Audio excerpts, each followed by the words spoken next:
మొన్న ఒక వీడియోలో మాట్లాడుకున్నాం. Bharat operation Sindoor mark 3 part 3 మొదలు పెట్టాలా? కానీ ఇప్పుడు వార్తలు ఏమిటంటే ఆల్రెడీ మనము మొదలు పెట్టేసేము.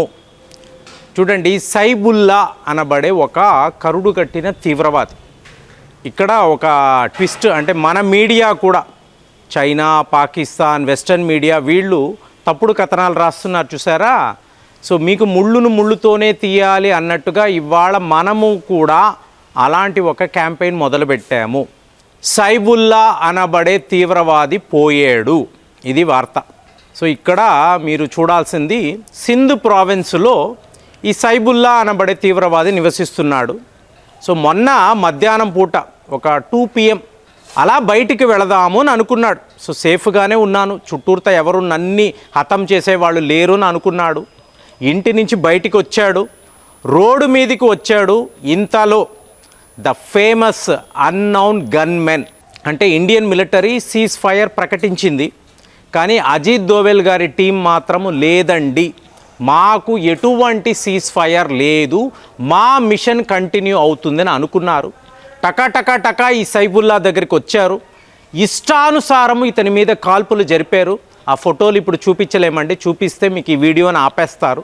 అక్కడ నుంచి వీళ్ళు మళ్ళీ తమ బైకులు ఎక్కి వెళ్ళిపోయారు. సో సైబుల్లా పోయాడు, ఇది వార్త. సో ఇప్పుడు ఇందులో అతి ముఖ్యమైన అంశము ఏమిటి అంటే మనము చేస్తున్న ఈ మీడియా క్యాంపెయిన్. ఖలీద్ సైబుల్లా అని ఇంకొక తీవ్రవాది అండి. ఇతను మొన్న వార్తాపత్రికల్లో అంటే ఓపెన్గా పహల్గామ్ దాడులకు నాకు ఎటువంటి సంబంధము లేదు, నన్ని ప్రథమ సూత్రధారి అని చెప్పి ప్రచారము జరుగుతుంది, నాకు ఎటువంటి పాపము తెలియదు, మోదీ గారు, దోవెల్ గారు నేను ఇలాంటి తప్పు చెయ్యలేదు, నన్ను హతము చెయ్యకండి, నన్ను విడిచిపెట్టండి అని చెప్పి ఓపెన్గా మీడియా ముందు ఏడ్చాడు. సో ఇవాళ ఇతని ఫోటో కనిపిస్తుందండి. ఖలీద్ సైబుల్లా అనబడే తీవ్రవాది, ఈ అన్నౌన్ గన్మెన్ ఇతని ఇంటి దగ్గరికి వచ్చి ఇతనిపై కాల్పులు జరిపి ఇతనిని లేపేశారు అని చెప్పి పెద్ద ఫోటోలు. యాక్చువల్గా మరి మనం వాస్తవం మాట్లాడుకోవాలి కదా, మన మీడియా ఇలాంటి ప్రచారం చేయడం ఏ తప్పు లేదు, ఎందుకంటే యుద్ధములో డిసెప్షన్ అనేది చాలా ముఖ్యమని మాట్లాడతాము. కానీ నిజాలు చెప్తున్నాను, పోయినవాడు ఖలీద్ సైబుల్లా కాదండి, అబూ సైబుల్లా. సో ఈ అబూ సైబుల్లా అనేవాడు ఒక తీవ్రవాది, సింధు ప్రావిన్స్లో ఉంటాడు. ఇతను ఎవరు అంటే లష్కరీ తాయిబా అనబడే తీవ్రవాద సంస్థ యొక్క నేపాల్ హ్యాండిలర్. అంటే నేపాల్లో కూడా LET వాళ్ళు ఉంటారు. సో వాళ్ళ హెడ్ ఇతను. మరి ఇతను సింధ్ ప్రావిన్స్లో ఉంటాడు.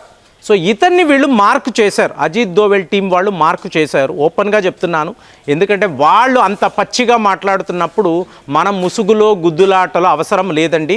ఇవాళ భారత్ డిఫెన్సివ్గా ఉండడం వల్ల ఏ ఉపయోగము లేదు, మనము అఫెన్సివ్గా ఉండాలి. ఇదే ఆపరేషన్ సింధూర్ మార్క్ 3 యొక్క మీకు అతి ముఖ్యమైన అవకాశము. ఇవాళ పాకిస్తాన్ తీవ్రవాదులను మనము మట్టి కరిపించడానికి ఇదే గొప్ప అవకాశంగా నేనైతే భావిస్తున్నాను. ఎందుకు ఇలా అంటున్నాను అంటే చూడండి, కొన్ని షాకింగ్ వార్తలు వరుస పెట్టి అప్డేట్స్ మనం మాట్లాడుతూనే ఉన్నాము.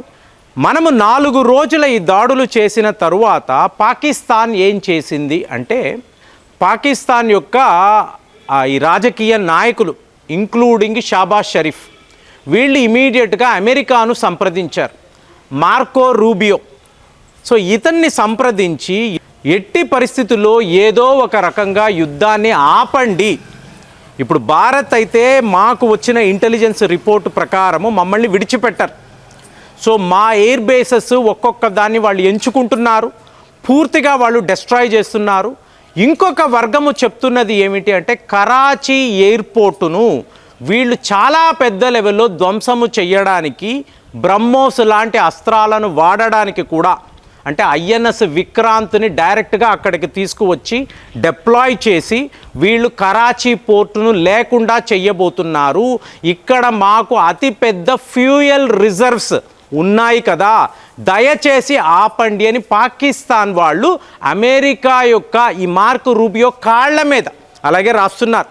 లిటరల్గా శరణు కోరి మమ్మల్ని కాపాడండి బాబు అని చెప్పి అడగడంతో మీకు మార్కో రూబియో జైశంకర్ గారితో మాట్లాడారు. వాళ్ళు ఇంతలా బతిమాలుతున్నారు, సో మీ టార్గెట్ తీవ్రవాదమే కదా, మరి పాకిస్తాన్ని విడిచిపెట్టండి ఇక చాలు అని చెప్పి మార్కో రూబియో జైశంకర్ గారితో, అజిత్ దోవెల్ గారితో మాట్లాడడంతో జైశంకర్ గారు ఒక అద్భుతమైన ఒక జవాబు ఇక్కడ ఆయన చెప్తున్నారు.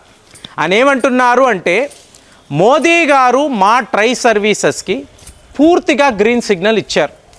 మీరు ఏం చెయ్యాలి అనుకుంటున్నారో, దేశానికి ఏది మంచి అనుకుంటున్నారో అది చెయ్యండి అన్నారు. కాబట్టి డిప్లొమాటిక్ ఛానల్స్లో పొలిటికల్గా మేము చెయ్యగలిగింది ఏమీ లేదు, మోదీ గారు కూడా ఏమీ చెయ్యలేరు అని చెప్పి క్లియర్గా జైశంకర్ గారు మార్కో రూబియోకి చెప్పడం జరిగింది. మరి ఇప్పుడు ఎలాగా దీన్ని ఎలా అప్రోచ్ అవ్వడం? మోదీ గారు మాట్లాడరు, మీరు నో అంటున్నారు, అజిత్ దోవెల్ గారితోనూ మేము మాట్లాడలేము, మీ డిఫెన్స్ మంత్రి అయితే పూర్తిగా యాక్షన్లో ఉన్నారు, యుద్ధము అంటున్నారు. ఇప్పుడు ఎలాగా అంటే, మీరు మీ మిలిటరీ ఆఫీస్, పాకిస్తాన్కు సంబంధించిన director general of military office ఉంటుంది కదా, వాళ్ళని సంప్రదించమనండి. ఇది మిలిటరీ లెవెల్లో మాత్రమే జరిగే ఒక వ్యవహారము. ఎందుకు అంటే చూడండి, ఇందులో చాలా ముఖ్యమైన ఒక విషయం ఉందండి. పాకిస్తాన్లో పొలిటికల్గా ఒక నిర్ణయం తీసుకుంటే దానికి వ్యతిరేకంగా వాళ్ళ మిలిటరీ యాక్షన్ తీసుకుంటుంది.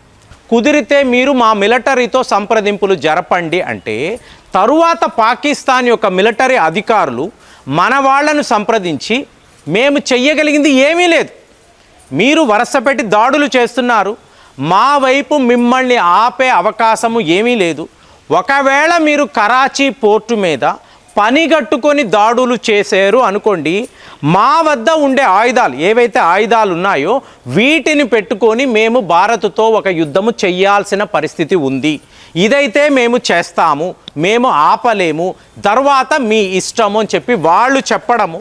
సో ఓవరాల్గా చూసామో అనుకోండి, నూర్ ఖాన్ వద్ద ఉండే న్యూక్లియర్ ఫెసిలిటీ, ఇదే మెయిన్ రీజన్. సో ఈ రీజన్ని అమెరికా వాళ్ళు ఎప్పుడైతే ప్రస్తావించారో ఇమీడియట్గా మనము కూడా డీఎస్కలేట్, చూడండి మనమే చేసాం, మనము తలచుకుంటే పాకిస్తాన్లో ఉండే ఎయిర్ బేసెస్ అన్నిటినీ కూడా పూర్తిగా ధ్వంసము చేసేవాళ్ళము, కానీ మనమే డీఎస్కలేట్, చాలురా మళ్ళీ చూద్దాము. కానీ ఇవాళ ఏం మాట్లాడుతున్నాము, ఆపరేషన్ సింధూర్ 3 మార్క్ 3 అని చెప్పి ఇవాళ మనం చెప్తున్నాం. సో ఇప్పుడు ఈ ఆపరేషన్ సింధూర్ 3ని ఎలా చూడాలి? ఆల్రెడీ సింధు ప్రావిన్స్లో వీడు ఆ లష్కర్ ఈ తైబా తీవ్రవాది పోయాడు కదా, ఆల్రెడీ 100 మంది పోయారు. ఇప్పుడు తీవ్రవాదము, పాకిస్తాన్ మిలిటరీ మళ్ళీ తీవ్రవాదం, ఎందుకంటే వీళ్ళు ప్రాక్సీ వార్ మాత్రమే మనతో చెయ్యగలరు. సో అలాంటప్పుడు వీళ్ళ కరుడు గట్టిన నాయకులు ఎక్కడెక్కడ ఉన్నారు? సో మనము ఒక హిట్ లిస్ట్ వేసాము, దాని ప్రకారము మళ్ళీ కూడా ఈ ఫేమస్ గన్మెన్ని యాక్టివేట్ చేశాము. సో మీరు చూడండి పాకిస్తాన్లో ఎక్కడెక్కడ వీళ్ళు దాక్కొని ఉన్నారు. ఇవాళ పెద్ద జోక్ ఏమిటంటే, పాకిస్తాన్ వాడు అమెరికా వాడికి చెప్తున్నాడు, ఏమండి మా దేశములో తీవ్రవాదులకు సేఫ్టీయే లేదు, మీరు కదా డబ్బు ఇచ్చారు, మీరు కదా ఆయుధాలు ఇచ్చారు, దయచేసి ఏదో ఒకటి చెయ్యండి బాబు అని చెప్పి పాకిస్తాన్ వాడు అమెరికా వాడిని అడుగుతున్నాడు. అది పరిస్థితి.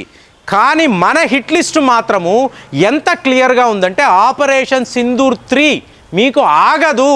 తీవ్రవాదులు ఎక్కడ ఉన్నా, వాడు Sindhu province, Punjab province, Islamabad, Nepal, Turkey ఎక్కడ ఉన్నా సరే మేము వాళ్ళని వెంటాడతాము, వేటాడతాము, వాళ్ళని లేపేస్తాము. ఇదే మా యొక్క మిషన్. ఇందులో ఎటువంటి మార్పు లేదు. పాకిస్తాన్ మిలిటరీతోనో పాకిస్తాన్ ప్రభుత్వంతోనో మాకు ఏ ప్రాబ్లం లేదు, వాళ్ళని మేము పట్టించుకోము, వాళ్ళతో ఎటువంటి సంప్రదింపులు మాకు లేవు, తీవ్రవాదులను మాత్రము మేము విడిచిపెట్టేది లేదు అని చెప్పి క్లియర్గా ఒక మెసేజ్ చెప్తున్నాము. దీనినే ఇవాళ మనము ఆపరేషన్ సింధూర్ 3 అని చెప్పి గుర్తుపెట్టుకోవాలి. సో దీని యొక్క రిజల్ట్స్ ప్రపంచ స్థాయిలో, అంటే కుదిరితే అమెరికా వాడి తీవ్రవాదులను కాపాడుకోమనండి, పాకిస్తాన్ వాడికి చెప్పమనండి, చైనా వాడికి చెప్పమనండి, కానీ మనము మాత్రము మన మిషన్లో మార్క్ రూబియో ఎన్నిసార్లు ఫోన్లు చేసినా మేమైతే నో రెస్పాన్స్ అండి, మేము చేయాల్సింది చేసే చూపిస్తామని జైశంకర్ గారు, అజిత్ దోవెల్ గారు, మన ట్రై సర్వీసెస్కి సంబంధించిన కమాండర్లు కూడా చెప్తున్నారు. మరి ఆపరేషన్ సింధూర్ 3లో మనము ఎలాంటి తలకాయలను లేపబోతున్నాము, మీకేమైనా ఐడియా ఉందా? దయచేసి కామెంట్స్లో రాయండి. మళ్ళీ వచ్చే వీడియోలో కలుద్దాం. జై హింద్.